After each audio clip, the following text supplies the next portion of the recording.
Challenge. This is our 20-week lock-in series. We are on week 3. It is okay if this is your first session. You're jumping in at the perfect time.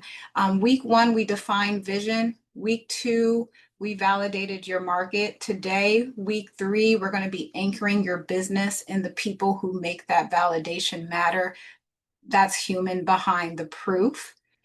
A bit about us. We're Copper and Vine Studio. Our approach is simple. We are founder-centered, meaning everything we build aligns with your vision, your business vision, your company bandwidth, and your executive priorities. We're outcome-driven, so everything deliverable we design is tied to adoption, revenue, or funding readiness. And we're compliance first, where we are your full stack development and design team for your business, your product, and your software. And how we do that is with accessibility and trust from day one. So at Copper and Vine, our belief is that great businesses don't just scale, they scale responsibly. And that's what this entire Founder Challenge is really designed to do.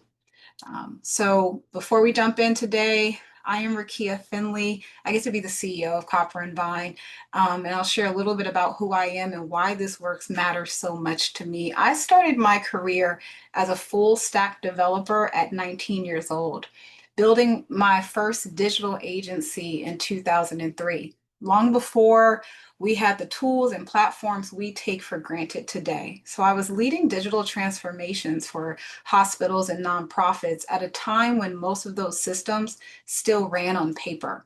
So that experience taught me something early. Innovation is never just about technology. It's about people, processes, and purpose.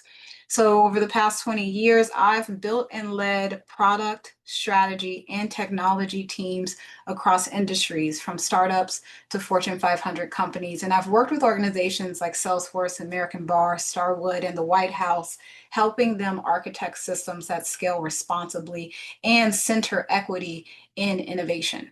So I founded Copper and Vine Studio to make that approach more accessible to founders all over the world. Copper and Vine is based in the UK and the US. And we're meant to show that you can build brilliant, scalable products and stay grounded in integrity and human understanding. So my work now spans in coaching founders, designing innovation frameworks, and advising global movements on how to turn equity and empathy into intelligent, scalable systems. So I've been really fortunate to lead inclusive innovation campaigns all throughout the world, including with the Obama administration. And I was lucky enough to become the first Black woman to lead an AI product firm in North America. I love teaching leaders across industries on how to build technology that doesn't just work, but works well and for people. And I still seem to have a lot of fun doing that to this day. So that's why I'm here.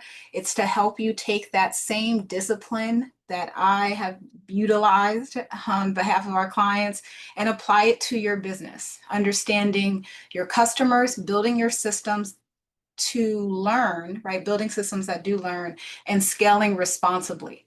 So I plan to bring the same framework that we land on at Copper and Vine every day to help you to create enterprises just like we do. So please feel free. I'll put my LinkedIn in the chat also just for you. You want to stay connected and let me know how these series have been helping you. So before we get into a framework, I want to ground you in my real world example to show you that what we're saying to you, we've actually done successfully. So Our Turn is a product we've built to change how the world gets loved on. It helps people give and receive care in ways that are authentic to who they are. So think of it as a personal wellness platform that combines behavioral data, emotion recognition, and real human intention. But what's powerful about Our Turn isn't just the technology, it's the way we built it. We didn't start by saying, we're building an app, right? We started by asking, who are we building this for? We identified 3 different ICPs: individuals seeking intentional connection, care providers or therapists using it for client support, and brands building emotional intelligence into their engagement strategies. Each of those customers moves differently. They discover differently. they decide differently, and they feel success differently. So mapping those journeys is what allowed us to align our product roadmap, messaging, and even pricing models with real human behavior, not assumptions. So that's exactly what we're going to do today. We're going to look at how to use the same clarity, combining empathy, data, and system thinking to define your ideal customer profile and then map how they actually move through awareness, trust, transformation, and advocacy. So if you want to explore our turn later, feel free to use that QR code. Later on, I'll put the URL in the chat as well. So here's where we are in the Founders Challenge, right? We built this kind of 5-part framework to help you move from big idea to intelligent, scalable product without skipping the steps that actually like create traction. So in week 1, we did vision clarifying, right? Where we focused on where you're going and what success really looks like for your company. That was your why moment. You defined what you're building and why it matters. In week 2, we focused on validation, testing your assumptions before you overbuild. You learned how to identify the proof points that confirm your idea has real demand, not just interest. And this week, we move into understanding. That part most founders rush through, but the one that actually determines your longevity. This is where you learn who your solution is for, why they buy, and how they move. Because without true customer understanding, every sale you have becomes harder and every campaign is going to become noisier. And every pivot that you're going to take is going to become reactive instead of strategic. And that's not how you grow. So next week, we're going to move into offers where we'll design your product or service around what the market is already asking for, not what we assume they want. And then we're going to close this first phase of our challenge with scale, right? We'll talk about where we turn your system into something repeatable, intelligent, and ready for growth. So today, this is your midpoint. You've defined your vision, you've validated your market, and now we're going to anchor your business into the people who make all the validation matter, right? Your customers. Okay, so with customer understanding, first we got to I want to ground you back into validation with interest. So getting someone to say, that's a good idea, or I'd use that, I would buy that, right? That is not validation. I'm here to tell you, if you currently are anchoring your business off of feedback of, that's a good idea, I think I would use that, right? That is not validation, it's polite. Validation happens when your customer behavior and your business align. So when what they actually value meets what you're offering. So on the left, you see what we think our customers want. This is our vision, our assumption, our hypothesis. On the right, you see what they actually value, how they act, what they choose, what they're willing to pay for or commit to. The overlap between those two circles, that's your validated opportunity. That's the sweet spot between your innovation and their reality. So instead of stopping at, do they want this? I want you to ask deeper questions. Why would they buy this from us? How are they solving this problem today? They don't know you exist. So how are they currently solving this problem? What behavior are they having currently that tells me they're ready for something better? Because you're assuming that you're better than the problem of how they're solving it now. Now, because your job isn't to just validate the what, it's to validate the why, right? And that's what these questions are meant to support you in. That why is going to become the foundation for everything we're going to do today. So defining your ideal customer profile and mapping their journey. So because when you understand not only what they want, but why they want it, you kind of get to stop selling and you get to start connecting with your customers. And the validation of that is when we do that, once you validated the opportunity, once you know the overlap between what you offer and what people actually value, the next layer is clarity. Validation doesn't just tell you that your idea works, it shows you who it works for. So this funnel tells the story perfectly, right? You can have 80% of people saying yes to a demo, to a download, even to a conversation. But that doesn't mean they're your customer, right? Interest fills the funnel, but alignment closes it. Interest fills it, alignment closes it. So most founders lose people at the bottom. The bottom is at the why you stage. That's the moment when the customer is deciding not just, do I want this, but do I trust you to deliver it? That drop off is where your true ICP reveals itself. Validation, when done well, helps you separate the curious from the committed. You begin to see patterns in who converts, who stays, and who walks away. And that clarity is gold, right? Because it tells you exactly who's worth building for. So as we move into defining your ideal customer profile, remember your ICP isn't the 80% at the top.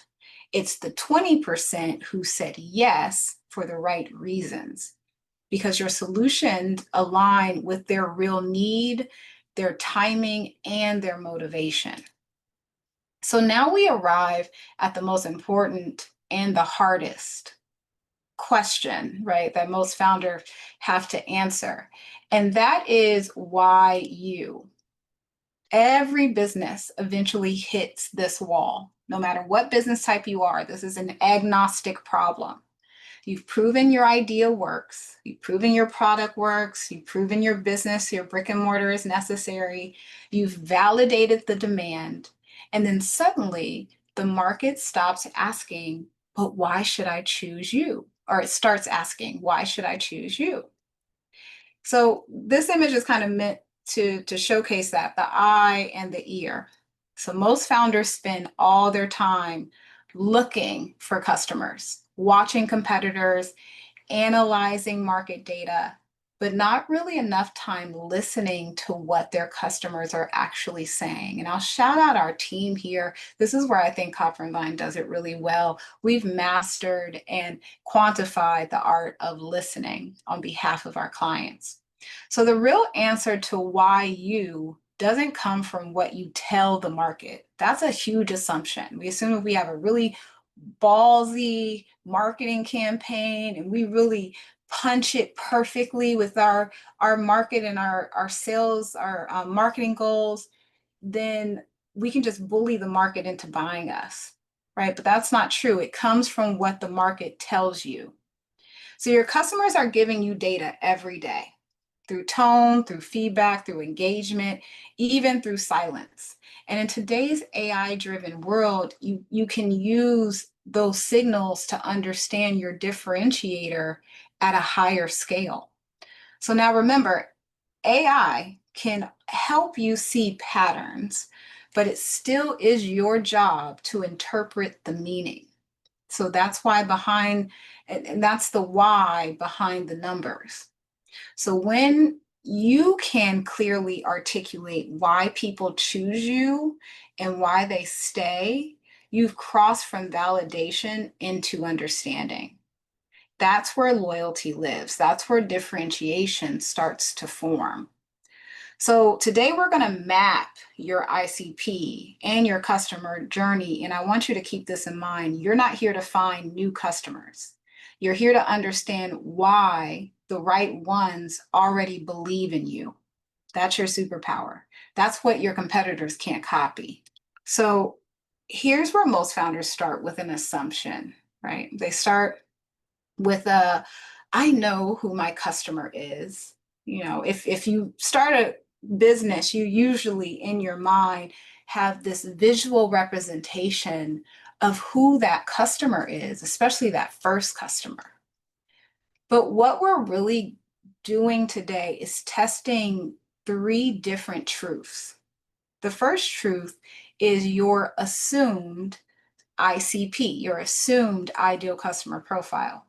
The customer you believe you serve often is based on your personal story or your early adopters. And I'll note that assumed ICPs are usually wrapped around a high level of unconscious bias. And I've spoken over the past decade on unconscious bias to development teams all over the world. And I can tell you it's the biggest pain point to most levels of scalability when we talk about innovation, innovative businesses, and innovative products is that our companies live in their assumed ICP, which is wrapped around unconscious bias and doesn't allow you to have a global lens. So we eventually move out of assumed ICP. And the second truth is your market ICP. And that's the people who are actually engaging with your category right now as we speak. Now, and safe to say that you're building something that no one has before. It's the first of its kind, but it still sits within a consumer category. Now, if you're creating a new consumer category altogether, then I 100% tell you to call Copper and Vine. That's a hard lift, and it's definitely a hard lift to do on your own. But most founders and most startups and most innovations exist in an existing category, even though they might be generating innovation. So we utilize that to create a market ICP. And then from there, we get some validation points, right? We did our tests and our insight testing from week 2. And that moves us into a validated ICP, the one the data proves is most deeply impacted by your solution. Now, this is where AI can become your teammate. It can give you a level of advantage. What used to take months of research, interviews, surveys, competitor analysis can now be done in hours. You can use AI to scan how customers talk about their pain points within that market ICP. You can get more words that you figure out the words that they're currently using when they describe frustration or success, or even how they compare solutions in real time that align to yours. It collapses the distance between your assumptions and reality. And AI can support you in doing that by utilizing it as your research tool. And here's the truth. You don't find your customer, you architect your customer. Okay, an ICP isn't about age, income, location. That might be the first 2 lines you have, but it's mostly about behavior, motivation, and decision flow. Why they buy, when they buy, and how they decide to buy. So most founders have more than one ICP, and one of them might be biased or outdated. And that's not a problem. That's just a starting point for refinement according to our steps here. So the key is to evolve your ICP the same way your business evolves. Your customer isn't growing through your product, right? You're not innovating, you're just transacting. If your, let me say that again. So if your customer isn't growing through your product or solution, you are not innovating, you are transacting. And transacting is okay. You can just be a transaction, but having that clarity supports and validates that assumed vision that you have.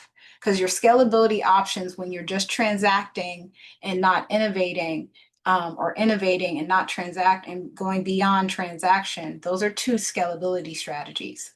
So founders often confuse this, right? They confuse relatability, they're like me, with resonance. They're affected by what I solve.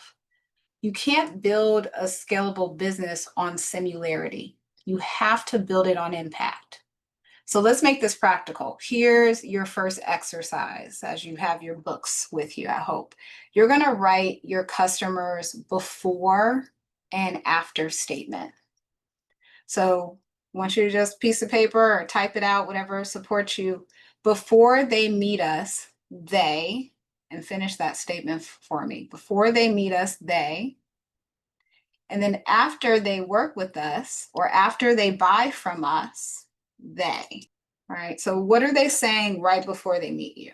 And get honest with that. They might not be saying anything about you, right? They might say like, "What's for dinner?" They're not thinking about you. That's a point. That's a customer awareness, right?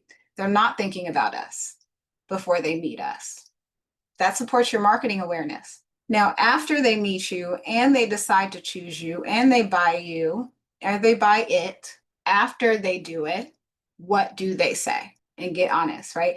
You can be a little aspirational here, but I challenge you to get really honest. Like the next 24 to 72 hours after they purchase us, after we went transactional, what do they say? And that's what I want to challenge you on. That shift from before to after is the essence of your ICP. So you're not defining who they are, you're defining what changes for them because of you. And the reason I put a pin on it's not age, it's not demographic, it's not location, is because usually I see my founders assume that and then not really ask themselves this question of before and after. And if you're Copper and Vine, we're actually going to ask you, we're going to get clear on the impact statement first, because that impact statement will dictate and show us who our demographic and location is. Right now, we can take that impact statement and say, well, where are these people experiencing these pain points? Now we have a location. What's the average age of life experience, right? What's the life experience metrics of when a person would actually have this before statement? If they're a high school student, they might not have this before statement. If they're under the age of 18 or over the age of 40, they might not have this they might not have this impact before statement. So then that dictates our age range, right? Sometimes we go off of that very first assumed ICP to give us our demographics. And we're going to pull that back and get it clear on impact. So if we connect that, everything we talked about, right, validation, ICP, customer movement, into what I call executive empathy. Right, so everything I just said about identifying your ICPs and moving them into, right, understanding data and utilizing AI. Why do I want you to know that? It's because I want you to have a higher level of executive empathy. One thing I'm very big on with all of our clients here at Copter and Vine is you are the CEO. Our job is to help you step into being a more strategic, aware, vision-focused CEO and founder of your idea. Right. And that means that we're going to remove everything that doesn't support that and give you a foundational structure to produce executive empathy. Executive empathy is a leadership skill that separates founders who guess from founders who grow. Executive empathy isn't about being emotional. It's about being aware. It's the ability to see your customers not as a data point, but as a decision maker with context, pressure, and motivation. It's knowing what matters most to them, right? Not because you assume, but because you've listened, tested, and learned. Empathy defines what matters. Data measures how well you delivered it. Together, they become your intelligence system.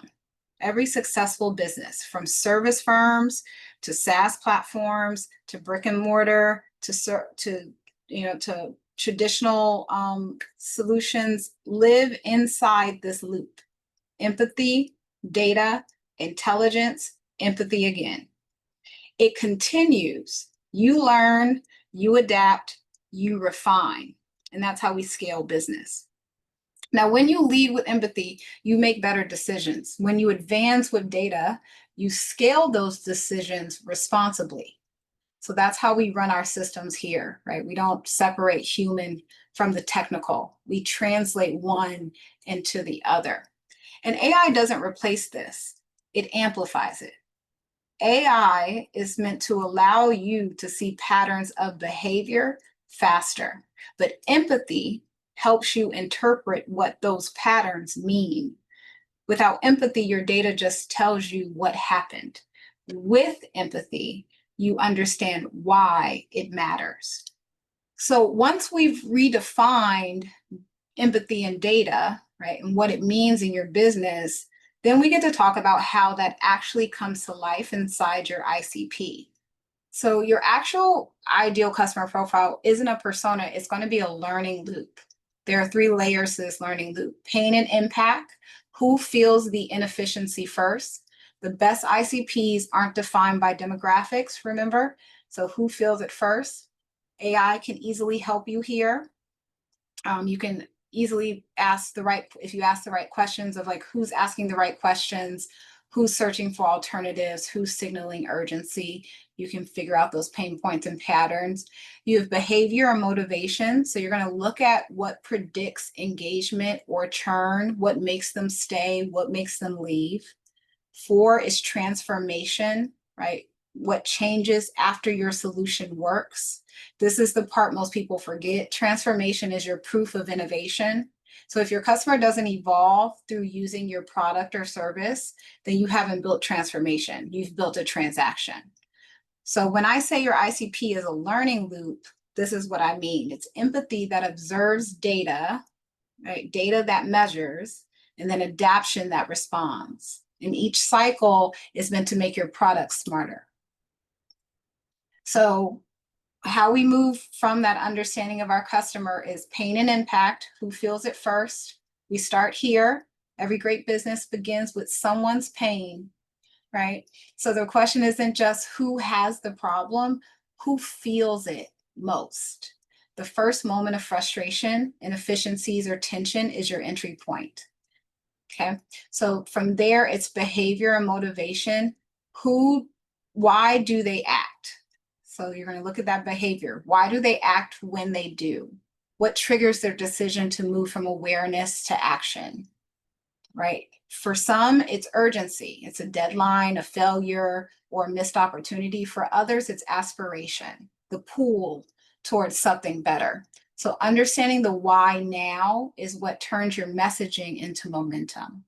And then from there is transformation. How do they evolve, right? This is the most important for me because this is the proof of your impact.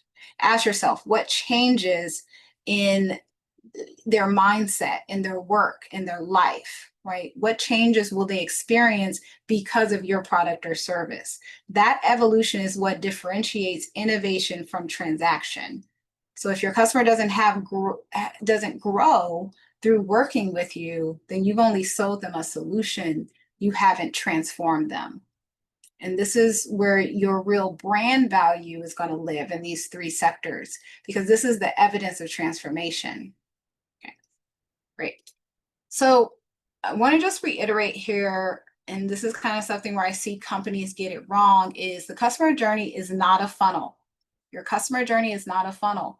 It is not a one-way path from awareness to sale to done. It's an ongoing loop. It's a system of awareness, retention, and intelligence.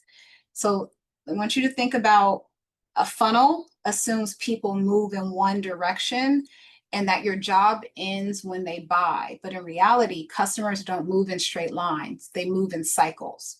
They learn, they compare, they buy, they experience, they tell others, and then they come back differently. Your job isn't to push them through, it's to guide them through. So instead of a funnel, I want you to think of the journey as this infinity loop. You see here a continuous exchange of awareness, retention, and intelligence. And every loop gives you more insight about how your customer thinks, feels, and acts, how your business can respond smarter the next time. Okay. All right, so let's bring this back to Maya. If you remember from our past weeks, we've been utilizing Maya, who kind of showcases a good amount of our clients here at Copper and Vine. So, and she's going to help us walk through you creating your ICP and your customer journey. So when we first met Maya, she was focused on one clear goal: client growth. She had built a strong reputation through her service work and had a loyal word of mouth customer base. But like many founders, she hit that point where growth required structure, not just effort.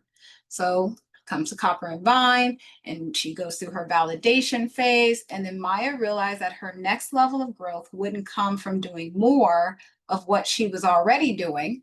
It would come from doing it differently. So her insight was that her audience, her real ICP, wanted access, consistency, and community. That's what led her to validate the idea of creating a platform.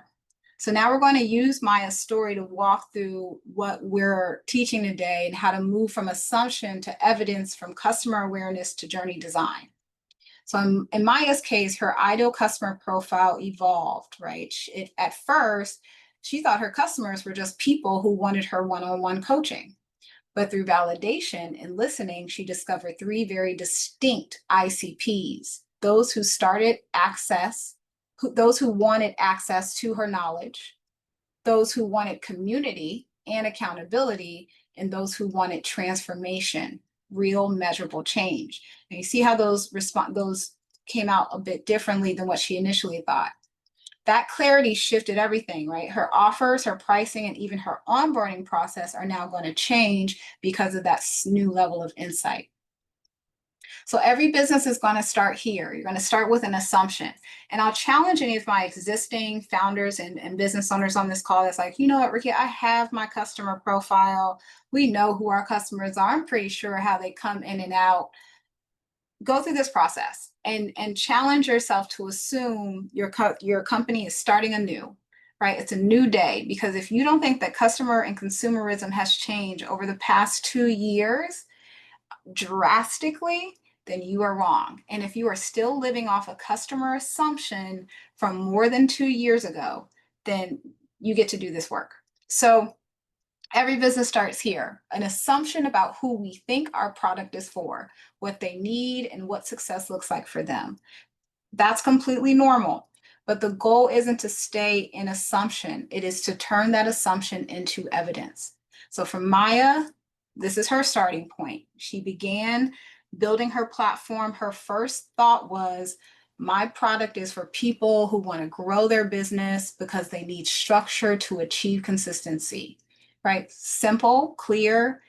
And we would later learn that that was a half truth. That was an assumed ICP.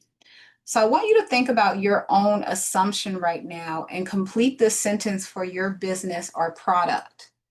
Our product or service is built for people who, because they need to achieve. All right, so our product and service is built for people who, because they need to achieve. I'll give you Copper and Vines. Our service, right? Our Copper and Vine service is built for people who want to build businesses globally in vast markets, because they need their business to touch more than the customers they can reach themselves to achieve global growth and scale. Now, my CMO will probably tell me I didn't do that very well, but that's what I would say. And it's okay if it's not that great. I have a worksheet for you that's going to make it sound a lot better. So don't worry about it sounding perfect, but get it to its highest level of honesty for you. That one line is going to reveal your initial hypothesis. It's going to reveal your guess about the customer, their need, and their desired outcome. Now, here's the trick. That statement isn't your ICP. It's your starting point. It's what you'll take into validation, the belief you'll test. So Maya thought her customers needed content and tools, but what she discovered was that they actually needed accountability and belonging. That's what shifted her business model and unlocked growth. So the first step is defining your assumption. We're just trying to get to an assumed ICP. That's going to set the tone for everything that follows. And then AI is going to help us stress test that assumption by analyzing audience patterns, keyword trends, and market language. But it starts here with clarity about what you believe before you start validating what's true. Now, once you defined your assumption, the next step is research. This is where you stop guessing and you start listening deeply. It's where human signal meets data, and together they're meant to produce insight. So for Maya, research started with curiosity. She wanted to know where people actually looking for what she was building, who was talking about it already, What language were they using to describe their problem? And more importantly, who was already solving it and how well were they solving it? Also, AI becomes a real partner in this process as well. AI can help you collapse weeks of manual research into hours, right? It can scan forums, comments, reviews, social media language, and show you what your audience actually feels and where the demand signals really are. I'm seeing a lot of people right now, especially our business owners and founders, utilize AI kind of in the wrong direction. They're asking AI to tell it everything it wants. They want to know, even if it's a new idea in their head, tell me how to build this and enter a new idea here in this new and special condition of mine. And then it waits for AI's output. But from a technical side, that logistically is not sound with how the tech was built. Because most of AI, especially cloud based, is built to pull from existing data and build predictive logic on what it only can read, right? The insight it only has. So no matter how much new request you have of it, it's always going to regurgitate a level of known community insight. It's going to go into the interweb, right, and read the world. So, how do you get more honest about utilizing AI to allow you to stay innovative as a founder? Use it for what it was made for, right? Use it for the concept of pulling from the community. I want you to actively listen on my behalf and now summarize and give me validated insight to go against my innovative thought, my assumption. And that, especially as a founder trying to build something cool, is the most healthy relationship you should have with your AI. Allow it to be your add-on researcher, right? Now, as you start this research, you're looking for where is your customer expressing pain or urgency? What words are they using to describe it? Who do they trust or listen to when searching for a solution? Or what tools or competitors already hold their attention? Not who are they giving money to, who's holding their attention that you want to replace. Those four insights are your foundation. They tell you where to go deeper and who's really moving toward your solution, not just who you think should move towards your solution. So now that you've gathered your insights, it's time to architect. So this is where your research starts to take shape. You're no longer guessing who your customer is. You're designing or an understanding of how they move. So here's what that means for you. Pain or need. What tension, frustration, or inefficiency drives your customer to start searching? Who feels it first, right? From there, you go to behavior or trigger. What moments makes them take action? Is it urgency, embarrassment, curiosity, opportunity? And then from there, desired transformation. What does success look like to them, not to you, to them? Once your solution or product works on their behalf, what do they get back? Do they get back time, control, peace, growth, right? A new waistline. What do they get back? Their old waistline. What do they get back? Right? And if you can answer those three questions clearly, then your ICP isn't a theory anymore. We move out of assumption and we start drafting into architecture. Architecting your ICP is about more than description. It is about design. So when you see the human pattern, pain, trigger, transformation, you can predict behavior. You can build products that meet people where they are, and you can use AI to map those signals across your entire customer base. So that's how we go from, I think I know my customer, to I've architected the system that learns from them continuously. So now that you've identified and architected your ICP, the next step is to integrate it into real customer journey. Now, because knowing, right, who your customer is without knowing how they move is kind of like having a map with no direction. So we want to change that.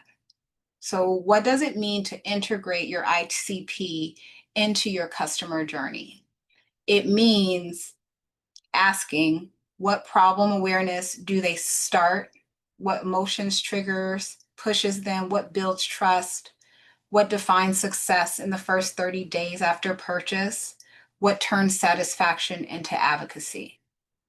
Okay, that's what we're trying to get to of an understanding. So from there, we move into step 5, and that's market awareness. So this is one of the first steps we do to start building our customer journey. So at this point, you have an architected ICP. So now we're moving into how that ICP moves.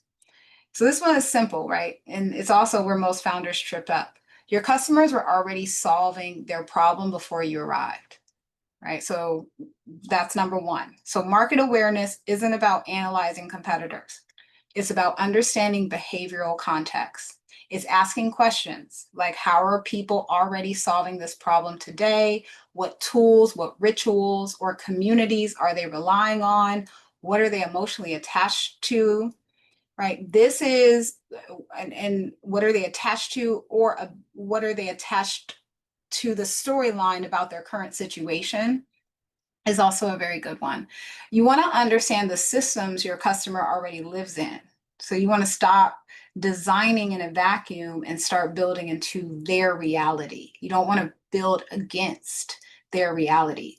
So the insight here is this: every customer enters your brand with a story already in progress.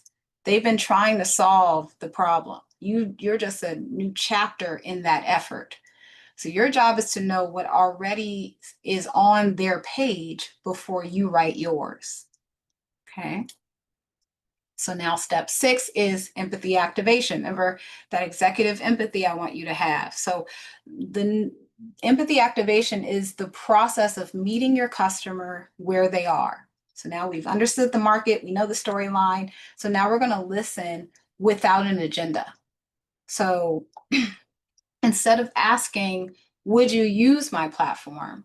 We're gonna, even with Maya, instead of her asking, would you use my platform? She started asking, how do you currently track your progress?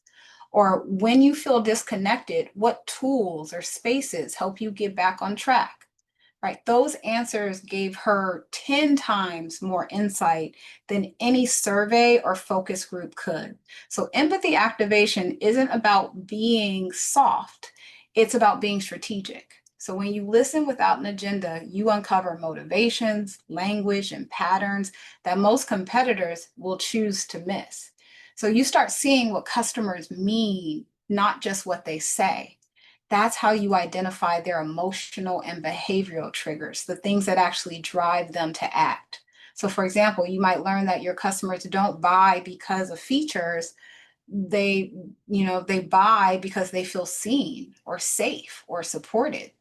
That's empathy at work, and it directly informs your messaging. It should inform your pricing, and it 100% should inform your user experience.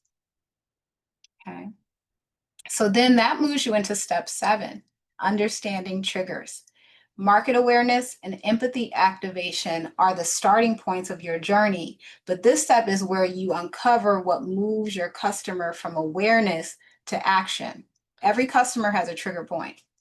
So that shift from thinking, I should fix this, to I'm going to fix this now, it's the point where motivation meets urgency. So, and it may not be fixed, right? I should look into this. I'm going to look into this now. I should get this. I'm going to get this now, right? So 100% everything I'm saying is very industry and business structure agnostic. So that emotional gap between intention and action is where your business is going to live. So understanding triggers means identifying the moments, environments, and emotions that consistently precede a decision. Ask yourself, what happens right before my customer decides to take action? What emotion do they feel in that moment? Frustration, relief, curiosity, fear. Where are they physically? Are they at work? Are they on the phone? Are they talking with a peer? Where are they when they've made this decision? So for service-based businesses, triggers often come from urgency or trust. So a missed deadline, a recommendation, a realization that doing it alone isn't sustainable. That's for my service-based businesses. For my product or my SaaS or my tech startups, triggers are usually about efficiency. So frustration with manual processes or the desire to save time or money. Okay. So then knowing that moves us into step 8. I got 10 steps for you. Okay. This is where all your research, empathy, and insights come together. So we're not just talking about who your customer is, right? We're talking about how customers move. So a customer journey is the emotional and behavioral path someone takes from first awareness to lasting trust. And just like any story, it has key moments that shape how it unfolds.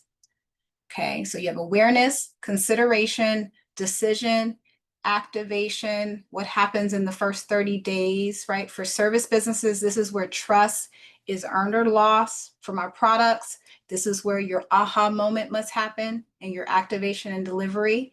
And then finally, advocacy. That's what makes them tell others about you. Each of these steps gives you something different, right? Awareness shows language. Emotion gives you motivation. Trust tells you your differentiator. Transformation gives you your retention story. Advocacy reveals your brand's future direction. Okay.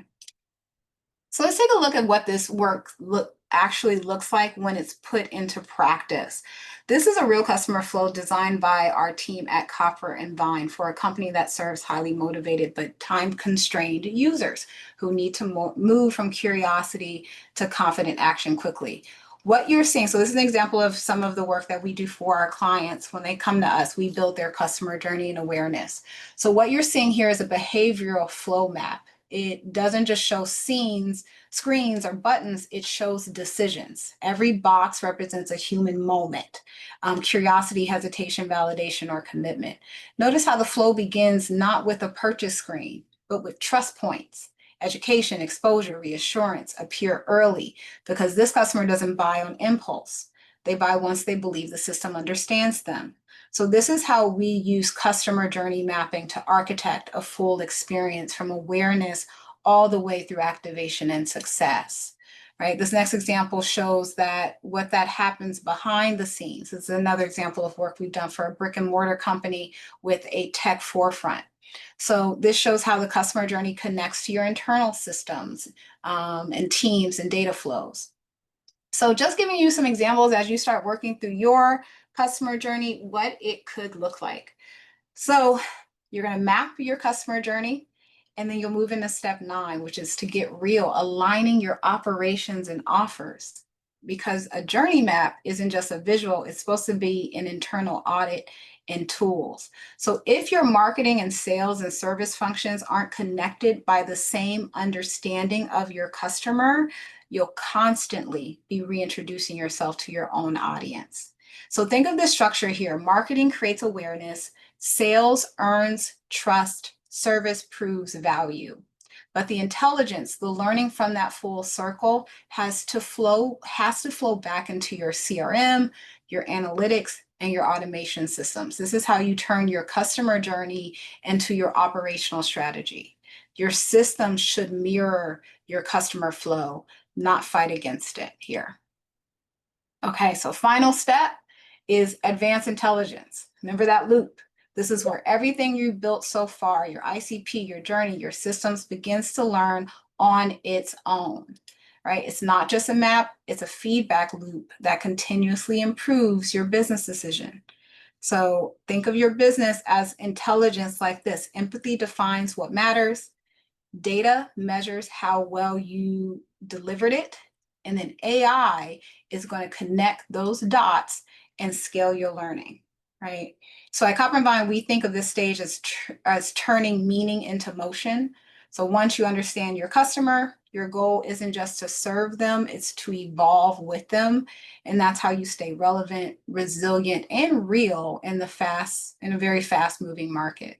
All right, now it's your turn to take all of this and put it into action. I think we're still uploading the worksheet. I made some changes this morning, so scan it, but do me a favor and give us about 30 minutes to get your ICP worksheet up there for you. But each week, we're going to give you a worksheet that builds on the one before. This week's workshop includes everything from today. The tabs also give you 1 week and two. So you can feel free to go. And inside this week's download, you're going to get that ICP and customer journey worksheet. There's also going to be an AI prompt there that kind of mimicking some of the things I discussed. And that prompt is meant to help you turn all your notes into a data-backed, ready to test customer journey, right? And customer strategy. So this is your homework, not busy work, because the more you invest in clarity now, the faster your systems. It's also going to help you define those 3 ICPs that I want you to have by next week. And I'm gonna some chat in the chat for you there. Awesome. All right, so 4 key takeaways that you can carry forward as you continue through this challenge. Architect your customers, don't assume them, right? Your customer isn't who you think, it's who the data proves is most affected by your solution. I want you to build with behavior in mind, decisions, not demographics. Drive growth, focus on how and why people buy. Connect empathy and data. Empathy defines what matters. Data measures how well you delivered it. And then your customer journey is not a funnel. Design your business around real people. It's your operational mirror. It reveals where trust is built and where it breaks. So if you remember nothing else from today, remember this. You don't find your customer, you architect them. Your customer isn't a persona, they're a learning system. Empathy starts the loop, data closes it. Insight evolves it, and intelligence keeps it alive. All right, so next week, we are going to move into one of my favorite conversations, the business model design lab. You're going to turn your idea into a revenue ready structure. Not that you've validated, now that you've validated your market and mapped your customer, we're going to take those insights and translate them into pricing models. I'm showing you the steps that Copper and Vine takes. As you can see, we identify our customer first before we put a number on it. So that's how we get to learn how to take those steps forward. If you've ever struggled to figure out what to charge or how to scale your offer or how to build a model of finance that grows with you, this is it. So I hope to see you there. And as we close, I want to be really clear about why we're doing this challenge and how Copper and Vine can support you beyond these 20 weeks. Our big vision is simple: to expand diverse businesses and products globally, one founder and one leader at a time. That's why we created this challenge. It's meant to give you tools you can use right away, but also to show you the kind of transformation possible when you have the right strategy and support. So if you're realizing you want help implementing this, that's what we do at Copper and Vine. We help founders and teams turn clarity into intelligent systems, from validating your market to architecting your business to building AI supports in there for your infrastructure. We've spent over 20 years doing it, designing frameworks that power enterprise launches, founder-led startups, and public innovation programs across sectors. So our focus is simple. We build responsibly, we scale intelligently, and we lead with clarity on behalf of our clients. So please feel free to reach out to us if we can do that on your behalf. And feel free to schedule a free consult with us. The link is in the chat. All right, don't forget you have permission to lead a big idea. Every single company you admire began with someone deciding that their idea was worth defending and their customers were worth understanding. So don't shrink the size of your vision. Do not shrink the size of your vision at all to fit someone else's validation timeline. The clarity you're building here is your leadership work. So you don't need to build fast, you need to build right. And the world needs what you're creating. So thank you for spending this hour with me and the Copper and Vine community. Your energy, your ideas, and your commitment are doing work responsibly. And that's what makes this space so powerful. So if today resonated, please connect with me on LinkedIn, share your insights, email. If you got any emails from us, just reply back and let us know what your thoughts are about this, how we can make this better for you. And tell me how your ICP evolved. I want to know. We're building an ecosystem of founders who don't just launch, but they lead. So I hope to see you next Thursday for week 4. And until then, keep building around real people and keep leading with purpose. Have a great day.